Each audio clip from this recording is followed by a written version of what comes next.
Hola amigos, hola amigas, estamos ante una nueva edición de nuestro programa Conversaciones Americanas. Qué gusto estar de nuevo con ustedes. Hoy tenía pensado hacer el programa sobre otro tema. De hecho, he acumulado un grupo de programas sobre varios temas. El legado de Carter, que es un programa que no debemos dejar de hacer. También tenía pensado incluso abordar, no sé si ustedes han visto, que a raíz de un programa que hicimos aquí sobre el programa Cuadrando la Caja, hubo una respuesta, entiendo que es de un señor de apellido Rodríguez Salvador, que está vinculado al programa y que incluyó un comentario de Ramón Labañino, en lo cual me acusa a mí de traidor. Y yo tengo planeado en su debido momento hacer una respuesta, una alusión a esas acusaciones y a esa respuesta, pero he preferido concentrarme en cosas que son hoy mucho más importantes. Y lo más importante que hay, y yo creo que hay que celebrarlo, porque las victorias pequeñas, mayores, medianas, siempre hay que celebrarlas.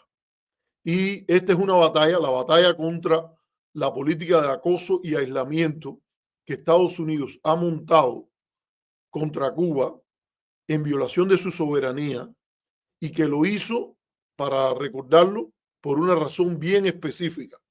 Esta política de acoso y aislamiento y de sanciones se montó ante un diagnóstico que hubo, no en relación al gobierno, en relación al pueblo de Cuba, donde se decía que el pueblo de Cuba favorecía al gobierno que Cuba tenía en 1960 y el subsecretario Lester Marjorie proclamó bien claro: si quieren coger ese camino, van a tener que pagar por él y van a tener que pagarlo muy caro. ¿Y cómo lo van a tener que pagar? Bueno, vamos a deprimir los salarios reales, vamos a crear hambre y desesperación. Esa hambre y desesperación va a crear caos e inestabilidad, y ese caos e inestabilidad va a desembocar en una caída del gobierno. Eso, yo creo que nadie que haya estudiado esta historia y que haya leído los documentos desclasificados a este respecto lo puede dudar. Esto no es discutible, esto es simplemente a constatar. Usted puede tener sus opiniones, las opiniones vienen después, pero lo primero es lo que viene por los documentos y las evidencias. Ese es el origen de esta política. Usted puede gustarle, usted puede no gustarle, y tiene toda la razón en que no le guste que eso haya sido así, no le guste el curso macabro que esto ha cogido y que todavía hoy lo vimos hoy. Sin embargo, esa es una realidad indisputable. Ahí empezó la jugada en la cual esta política se estableció, y la lógica por la cual el acoso y el aislamiento se convirtieron en el instrumento de las políticas norteamericanas hacia Cuba tomó vigor. Bueno, ¿cuál es la noticia? Porque quiero ir rápido a esto. Yo sé que hay muchos comentarios ahí, déjenme poner, por si alguien quiere hacerlo, voy a poner nuestro banner en el cual les pedimos a ustedes que si pueden den me gusta, compartan, pueden contribuir al espacio con sus comentarios y también pueden contribuir con una donación. Lo pueden hacer a través de nuestro canal en Cele, que está a través de este correo que yo les acabo de poner aquí, y también pueden hacerse miembros del canal y así pueden contribuir periódicamente y hacen que esta voz se escuche en las redes. Y también lo otro que pueden hacer es, que ese sí no les cuesta nada, es suscribirse para, a través de las redes que ustedes tengan, llegar a más personas. Así que es un gusto estar con ustedes. Este es un programa que estamos haciendo a la carrera, en caliente. A lo mejor algunas de las opiniones que damos aquí después las ajustamos, pero así es la lógica del análisis político sobre la noticia. Entonces, empecemos por una cosa que es muy importante, que es la declaración que ha ocurrido por parte de la Casa Blanca, acorde a un procedimiento establecido en la Ley de Exportaciones de 1982, que estableció la lista de estados patrocinadores del terrorismo, por el cual en Washington se anunció y la Casa Blanca comunicó a presidentes de un grupo de comités específicos en el Congreso siguiendo ese procedimiento, esa regla de que el Departamento de Estado, la administración, había decidido sacar a Cuba de esa lista donde Cuba no debe estar. Y aquí nótese cómo yo lo voy a decir, porque quiero repetir de dónde se para este programa. De esta manera se atiende una reclamación lógica, justa de Cuba. Cuando digo de Cuba, del gobierno, de su sociedad, de varios países o de la gran mayoría de los países de la comunidad internacional, que incluso en el último debate respecto a la política de bloqueo hacia Cuba en la Asamblea General de las Naciones Unidas fue categórica en varias intervenciones. Usted puede ir de nuevo al video, aquí compartimos parte de esos videos, en lo cual varios de los delegados de otros países hicieron mención a la infame inclusión de Cuba en esta lista. Vuelvo, porque quiero decirlo, yo he hecho mis debates, yo no he hecho los debates de los demás. Yo nunca he llamado la lista una infame lista. A mí me parece que Estados Unidos es un país que ha sido víctima de acciones terroristas por sus enemigos, por múltiples razones. Algunos que están resentidos de sus políticas, otros que le envidian su condición, otros que resienten su posición de líder de un orden que puja por elementos de corte liberal, y eso ha motivado ataques contra los Estados Unidos, dígase su seguridad nacional, entendida como la protección de la población, el territorio nacional estadounidense, los activos en el exterior y ciudadanos en el exterior, y que han sido víctimas de numerosos ataques de tipo terrorista. Y yo creo que la lógica para que exista esa lista no es infame. Estados Unidos, con el poder que tiene, como una gran potencia, sabe que puede comunicar al mundo: mira, los que hacen este comportamiento son nuestros adversarios y tienen un comportamiento equivalente a lo que internacionalmente ha sido la piratería, la trata de personas, la trata de esclavos, el comercio de esclavos en determinado momento. Son crímenes de lesa humanidad, entre los cuales está incluido el delito de terrorismo. Entendido muy bien, porque también a mí me parece que esto es importante decirlo, no es tan complicado definir a los que caen en esa categoría de delito típico de terrorismo. Se trata de grupos irregulares que usan el terror como arma política para obtener objetivos a partir del temor y el ataque a poblaciones civiles, o sea, fuera de lo que se llamaría un típico conflicto militar según el derecho humanitario, con personas a un lado o al otro organizadas en ejércitos, grupos, etc. Y obviamente a mí me parece que es lógico que esa lista exista, pero como mismo es lógico que esa lista exista, es lógico que exista un manejo de esa lista responsable y no dado a la politiquería y a usar la lista para fines que son ajenos a su naturaleza. Y en ese caso, por eso es que yo nunca uso, para que quede claro dónde van las palabras que yo nunca uso la palabra esa infame lista, yo digo esa infame inclusión de Cuba en la lista de países patrocinadores del terrorismo. Eso lo digo porque formamos parte de diferentes coaliciones y cada cual lo hace desde su propia perspectiva. Y a mí me parece que un elemento importantísimo para pedir sacar a Cuba de esa lista siempre ha sido el daño que causa el manejo hipócrita de la lista al incluir a un país que usted puede decir que no le satisface los estándares democráticos liberales, usted puede decir que se alía con países que a usted no les gusta, usted puede decir que no ha sido categórico lo suficiente en condenar una acción, digamos, como la invasión de Rusia a Ucrania, usted puede decir todo ese tipo de cosas, pero las listas existen y por ley fueron establecidas con un criterio. Y aplicando ese criterio, que incluso habla hasta de 6 meses, habla de 6 meses, de un año, ha sido la práctica de evaluar si un país cumple o no con los estándares para ser incluido en esa lista. Cuba le han sacado cosas que ocurrieron hace no sé cuántos años.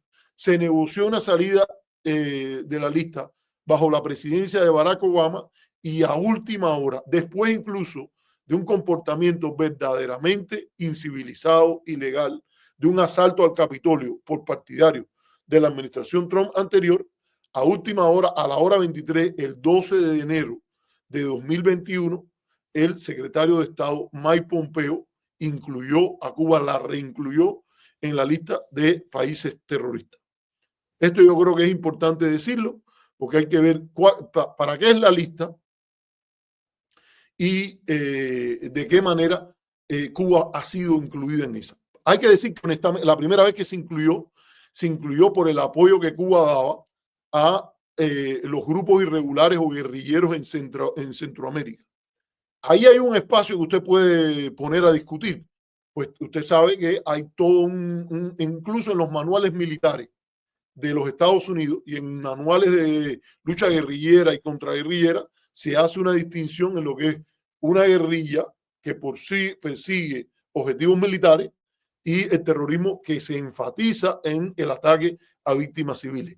Incluso en el manual de guerra de guerrilla escrito por el Che Guevara se dice que hay que diferenciar entre guerrilla, ¿cómo se llama? Esta guerrilla, acción urbana o algo así, y el terrorismo. Y el propio Che Guevara dice que el terrorismo tiende a ser muy desfavorable para las guerrillas, para los que luchan ese tipo de lucha, porque le enajena, le vira a la población en su contra, para que esto quede claro. Pero aún así, vamos a calificar los grupos irregulares, ocurren ataques a civiles, lo que sea. La historia ha demostrado que en el contexto centroamericano no hubo grupo irregular que se comprometiera en acciones de terrorismo más claras que la contra nicaragüense, que sabemos que recibió un apoyo importante de los mismos que han apoyado las sanciones contra Cuba, la inclusión de Cuba en la lista de países terroristas, etcétera, etcétera, etcétera. Y esto lo digo, por ejemplo, que ahí está un gran libro producido por el Instituto Cato, por Ted Gallen Carpenter, que se llama Gulliver Superpower, un superpower ingenuo, en el cual se dice cómo se engañó al público norteamericano y al propio Congreso en el caso de la contra nicaragüense, diciendo que se trataba de unos luchadores por la libertad, cuando su PDI, sus credenciales, así no lo permitían. No quiero decir que estamos hablando de las guerrillas guatemaltecas y salvadoreñas, donde yo soy partidario de que se respete a rajatabla el derecho internacional y que los problemas de la liberación de El Salvador son del Salvador. La lucha, y es evidente por incluso declaraciones del comandante Joaquín Villalobos que hubo una entrega importante de dinero por parte de Cuba, creo que fueron $100,000, y dice el propio Joaquín Villalobos que cuando recibió ese dinero, Fidel Castro le hizo énfasis en el sacrificio que hacía el pueblo cubano para darle ese dinero a la guerrilla salvadoreña.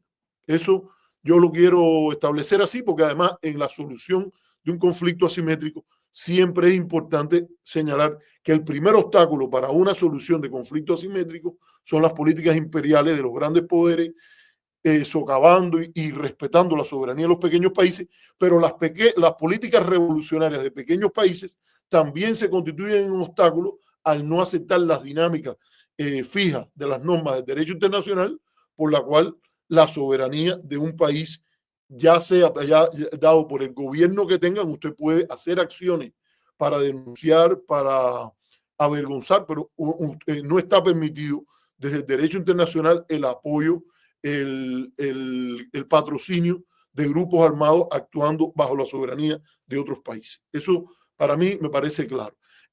Todo eso se fue dejando en el camino desde 1982 hasta mediados de los años 90. Era muy difícil desde los años 90.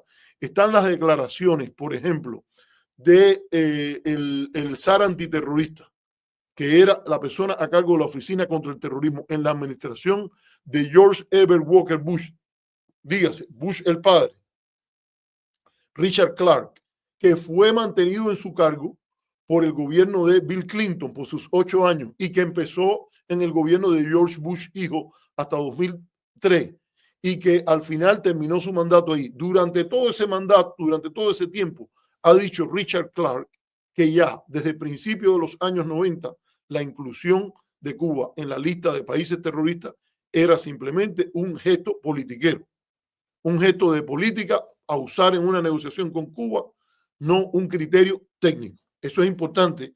Esto no es tampoco a discutirlo. O sea, el argumento más fuerte que puede haber para hablar sobre la legitimidad de tener Cuba en esa lista de países terroristas es la ley. El segundo argumento sería el juicio de aquel que estaba sentado, según el propio gobierno norteamericano, asignado en carácter legal al frente de esa lucha. Y él ha dicho que ya desde inicio de los años 90, ha dicho Richard Clarke, Cuba no debía estar en esa lista. Duró hasta el 2015, cuando la administración de Barack Obama, en un gesto de valentía y de compromiso con los valores e intereses y la dignidad de una superpotencia democrática, como parte del proceso iniciado el 17 de diciembre de 2014, sacó a Cuba de la lista de países terroristas. Eso yo creo que marca un hito, y marca un hito porque rompió una tradición que es innegable, que fue la manipulación politiquera de un instrumento útil, y esto lo digo como ciudadano norteamericano, como ciudadano cubano, como ciudadano del mundo.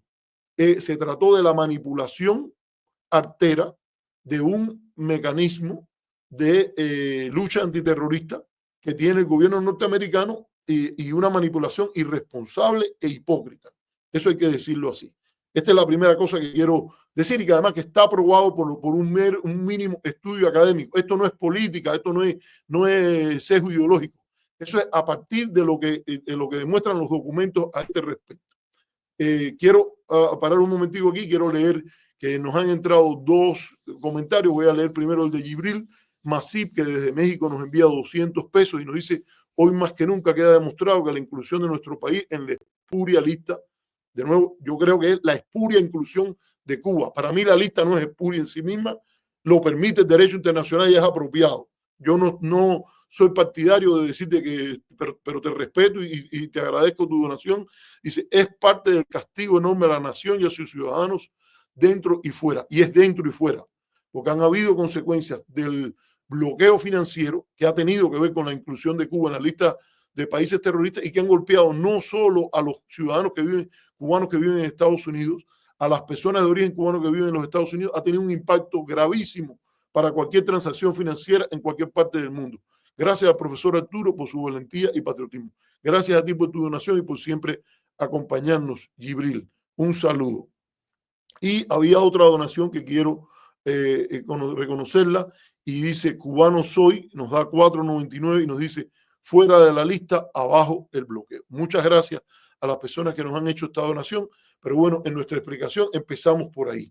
Hay un patrón que fue el patrón dominante por más de 20 años, o decirlo, por más de 30 años, desde 1982, en el cual se introdujo Cuba bajo razones dudosas, que a partir del 1992 vamos a tomarlo por el año, que es cuando el 1900, sí, que ya estaba Richard Clarke a cargo de la Oficina de la Lucha Contraterrorista en los Estados Unidos, y que él ha sido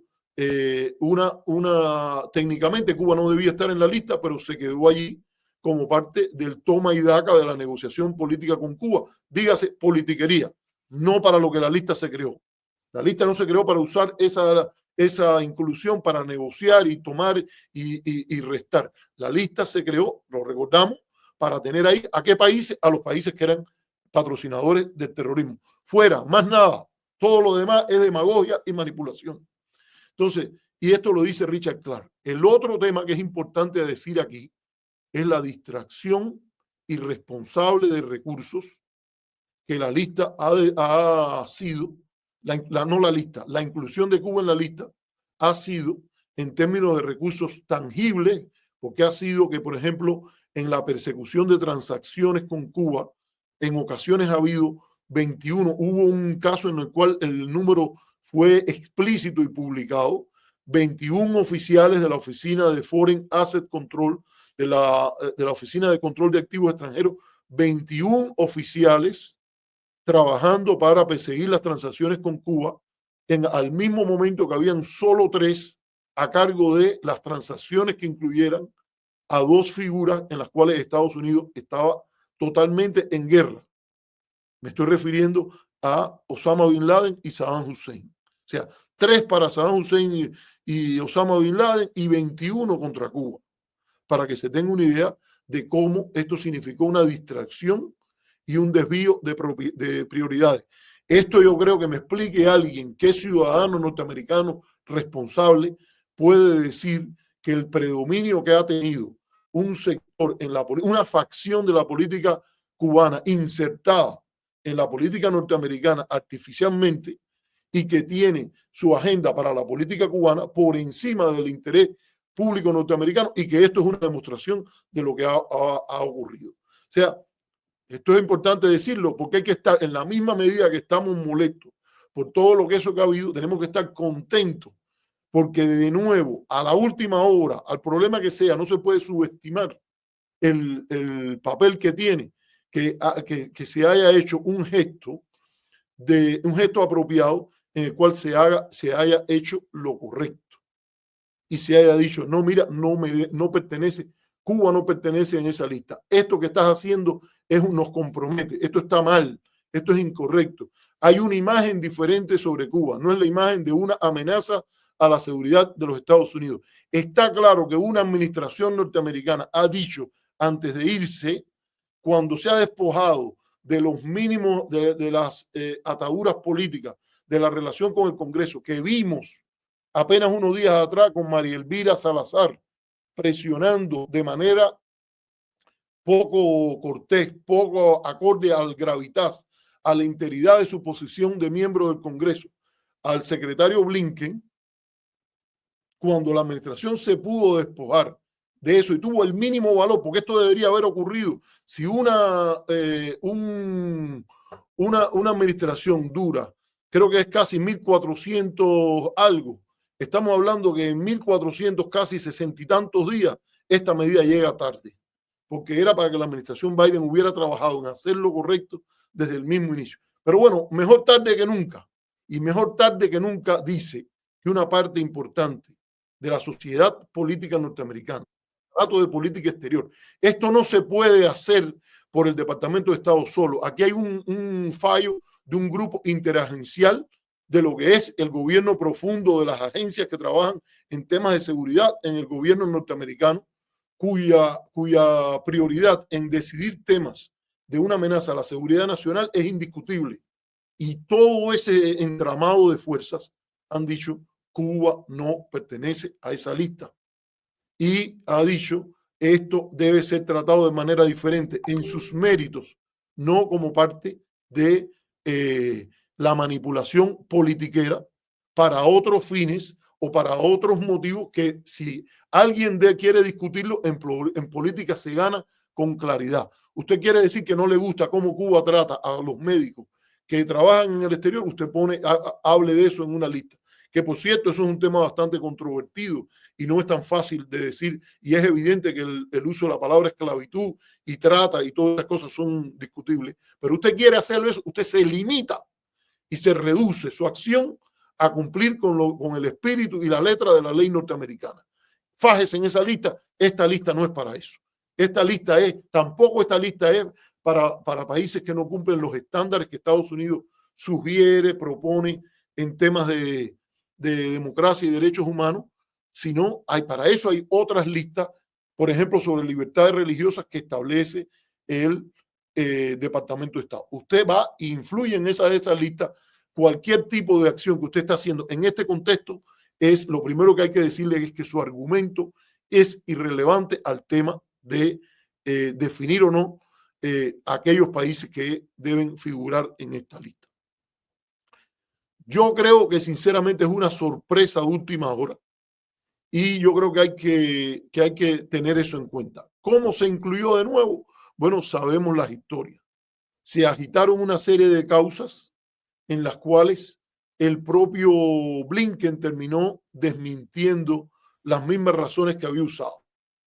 Visitando Colombia en una conferencia de prensa con el presidente Petro dijo que estaba en estudio, después dijo que no estaba en estudio, porque si no, María Elvira, Bob Menéndez, etcétera. Bob Menéndez, no vamos a sustraernos de esto, la figura que pesó más en los primeros 3 años de la administración, o 3 años y tanto, para mantener a Cuba en esta lista y paralizar un enfoque responsable, objetivo hacia Cuba, fue el senador Bob Menéndez.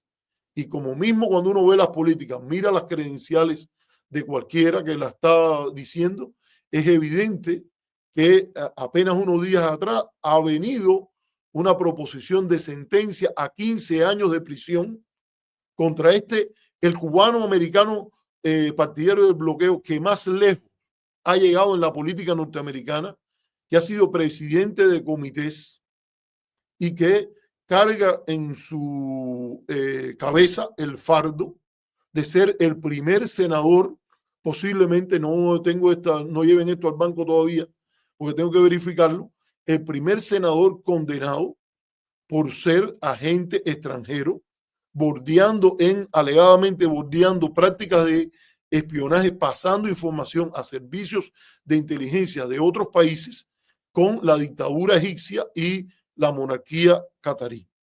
Es interesante incluso que en su comentario a la sentencia, Bob Menéndez, como todas las personas estas que incurren en este tipo de comportamiento, pidiendo y empezando a chantajear y negociar su estatus, ha dicho que si él fuese considerado un agente extranjero, otro que debía ser considerado agente extranjero es el senador Marco Rubio, propuesto para secretario de Estado.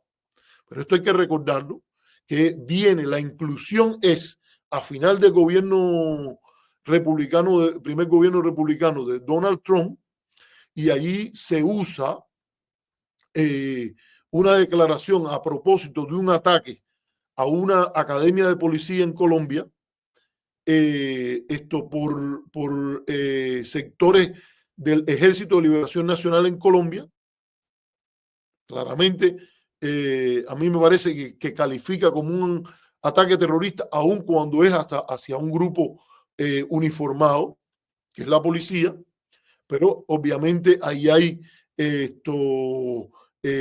población civil, se trata de cuestiones de orden interno, etcétera, y se incluye a Cuba allí a contrapelo de la opinión del gobierno noruego, que habló por la boca de su embajador en Colombia, John Peter Obdal, ex embajador en Cuba, y que dijo que la posición de garantizar una especie de santuario para la negociación en La Habana y no extraditar a las personas que estaban bajo demanda de extradición y que participaran en las conversaciones era parte de los protocolos de la negociación de paz que tenía lugar en La Habana entre las fuerzas guerrilleras colombianas y el gobierno colombiano, promovido por los buenos oficios del gobierno de Cuba y del gobierno del Reino de Noruega. O sea, estamos hablando de un principal aliado, un aliado importante de Estados Unidos en la OTAN, el que dijo eso. Esto no fue que lo dijo Rusia, ni lo dijo Venezuela, lo dijo un principal aliado de los Estados Unidos en el contexto de la OTAN, saludado por sus gestiones mediadoras en varios conflictos regionales, como fue la paz en Guatemala, la paz en El Salvador y otros procesos en Colombia, en el que, a propósito, también el Departamento de Estado, al final de la administración Obama, saludó las gestiones de ambos gobiernos, el cubano y el noruego, e incluso envió a el ex subsecretario de Estado para asuntos hemisféricos bajo el gobierno del primer presidente Bush, Bernie Aronson, como un enviado especial a las negociaciones. Eso está claro, ¿no? Y entonces, a partir de ahí, inventaron el caso. Esto es algo que hay que estar prevenido porque lo van a volver a hacer. Fíjense, yo no dudo, y yo digo ya desde este mismo momento en que esto ha pasado, o incluso desde antes, hay una caterva de probloqueo allí, de gente que no le importa el interés norteamericano, no le importa el daño que le hacen a la democracia norteamericana, no les importa el daño que le hacen al prestigio de la lista de países patrocinadores del terrorismo. porque ese prestigio es importante para Estados Unidos y para todos los países que han sido víctimas de la acción terrorista. Cuba, entre ellos, en un gran escala, pero también aliados importantes en la estrategia de seguridad internacional norteamericana, como es Gran Bretaña, como ha sido Francia en los últimos años, como ha sido el Estado de Israel y como ha sido la India, que todos han enfatizado en la necesidad de definiciones claras en el tema de el terrorismo y la aplicación irrestricta y multilateral de las acciones coordinadas, ya sea a través de los organismos internacionales o ad hoc específicamente contra el flagelo del terrorismo que tanto daño está causando a la humanidad. Un delito de lesa humanidad y que, como la piratería, debería ser condenado. Entonces, ese grupo que no le importa nada de eso, ya está hoy mismo ya ellos están buscando y están sentaditos y están preparándose porque van a tratar de volver a meter a Cuba, como sea, en los próximos meses de nuevo en esa lista. Y si no, veremos qué pasa en el primer año, en el segundo año, en el tercer año. Yo, ojalá que yo pruebe estar equivocado. Bueno, voy a parar aquí un momentico, voy a hacer una primera pausita, pero quiero antes de eso leer los comentarios que nos han hecho y las donaciones. Aquí está Cubano Soy 499, que nos dice fuera de la lista, abajo el bloqueo. Y he visto que hay otras más, hay unos cuantos amigos por acá, pero no quiero que esto se prolongue mucho. Rubén Águila nos hace una donación de 9.99. Electrón Libre, el amigo Electrón Libre que viene bastante aquí siempre, nos hace una donación de 9.99. Qué gusto, Electrón, que estés por aquí. Y el Mejunje no cree en lágrimas. Me imagino que es de mi pueblo, Santa Clara. Y dice, saludos, paisano, escuchando su análisis. Qué durabilidad tiene la decisión. De eso estamos empezando a hablar ahora. La decisión es una decisión en la cual no se debe esperar que aquellos que incluyeron a Cuba en la lista por razones torcidas, por razones falsas, por pseudo razones, vayan a aceptar la durabilidad de la decisión, porque ellos no tienen, mira, ellos ven la lucha de Estados Unidos contra el terrorismo, el compromiso con los derechos humanos, el valor de la democracia en términos de Estados Unidos. Esta es mi respuesta. Mejor no creen lágrimas. Ellos tienen una visión instrumental de eso. Ellos no tienen compromiso con la democracia. Esta gente no son demócratas. Esta gente no tiene compromiso con los derechos humanos, tal y como están concebidos en el derecho internacional. Para ellos es un instrumento, un bate de pelota de béisbol para darle en la cabeza al gobierno cubano. No para practicarlo ellos en Miami, no para tener una conducta y una cultura democrática dentro del contexto de la democracia norteamericana, no. Para ellos es todo eso para los martes y los jueves, para que cuando les sirve para coger el bate de pelota y darle con la cabeza al gobierno cubano y a todo el que se les oponga, porque ya no es contra el gobierno cubano. Ellos le dan golpe y tratan de usar las tácticas macartistas contra el disidente que está en Cuba que difiere de ellos, contra el actor de sociedad civil que difiere de ellos, contra el que no se suma a coger dinero de la ley Helms-Burton para suavizarles suavizarle la píldora y presentar como que hay algún tipo de razón en lo que ellos están diciendo, y entonces ellos van a venir por eso. Ese es el enfoque que ellos tienen y no se puede esperar otra cosa que eso. Ellos están dolidos hoy, sabían que podía pasar y usted puede apostar que ellos están trabajando ya para volver a poner a Cuba en la lista de países de patrocinadores de terrorismo. Esto es una nueva normalidad. Ahora, es importante lo que acaba de pasar. Está claro que un sector importantísimo del establishment norteamericano, de la política norteamericana, está diciendo, yo, por lo menos a última hora, digo que yo no quiero jugar ese juego. Que ese juego no es bueno para el país, que ese juego es un juego de falsedades, y eso es lo que no queremos decir. Eso tiene un valor extraordinario, que la imagen oficial de Cuba en el establishment de las agencias de seguridad norteamericanas no es hoy, a partir de hoy, y sobre todo a partir de que se cumpla el plazo, creo que es de 60 días, de habérselo comunicado en el Congreso. Esto no dice hoy que, esto dice que la imagen oficial de Cuba es una imagen de otra cosa, pero no es una amenaza. El diagnóstico de Cuba como país en transición, que lleva una política distinta al acoso y aislamiento, empieza a volver a salir adelante.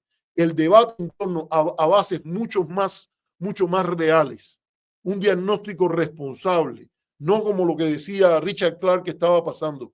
Para manipulación política puede emerger, si usted saca el falso diagnóstico, la crema de basura esa que le han puesto por arriba, de decir que la imagen de Cuba en Estados Unidos debe ser la imagen de un país que amenaza a los Estados Unidos y que ya sabemos a dónde lleva, porque en sus aberraciones mayores la hemos visto diciendo que hasta los cantantes que vienen de Cuba son una amenaza, que las personas vayan a Cuba a ver a sus familiares son una amenaza, que la gente que traiga unos productos que compró en Cuba debe ser confiscado porque eso es dinero que a la larga va a terminar patrocinando ataques terroristas contra los Estados Unidos. Toda esa imagen, por lo menos hoy, la administración Biden, en la hora 23:30, porque esto no fue ni siquiera la hora 23, eso ha ocurrido y está claro que eso no hay ninguna cuestión escrita en piedra y que más que eso se trata de una decisión que la administración Biden ha ratificado simbólicamente su carácter controversial. Gracias, Mejunge no creen lágrimas por este comentario. Mira, 23 y Flyer, que está por aquí, bienvenido, hace un comentario que es muy importante. Les va a importar el prestigio o la democracia de Estados Unidos y votaron por Trump. Hay un trabajo muy bueno de Frank Fukuyama en Financial Times que trata de explicar por qué esto no es de una cosa que pasó a última hora, en el deterioro de valores democráticos que ha ocurrido en los Estados Unidos y que va desde deterioro de funcionamientos institucionales, pero también deterioro de cultura política. Pero es un buen comentario. Le agradezco a 23 y Flyer que nos haya hecho este comentario. Y bueno, por aquí está Felipe que nos dice saludos, doctor Levy. Bueno, señores, hay 5, pero yo creo que yo leí 4 comentarios. Parece que uno no leí los 5 que nos han hecho un super chat. Así que si usted puede, ya sabe, se puede suscribir al canal, puede compartir el programa, puede darle like y así afecta a los algoritmos y además pone su apoyo donde están poniendo sus sentimientos. Este es un momento importante a no subestimar. Es importante no sobreestimarlo, pero también es importante no subestimarlo por la importancia que tiene, aun cuando haya ocurrido a última hora. Así que yo voy a tomar una pequeña pausa y yo regreso en un minuto con ustedes. Así que denme un minuto para tomar agua.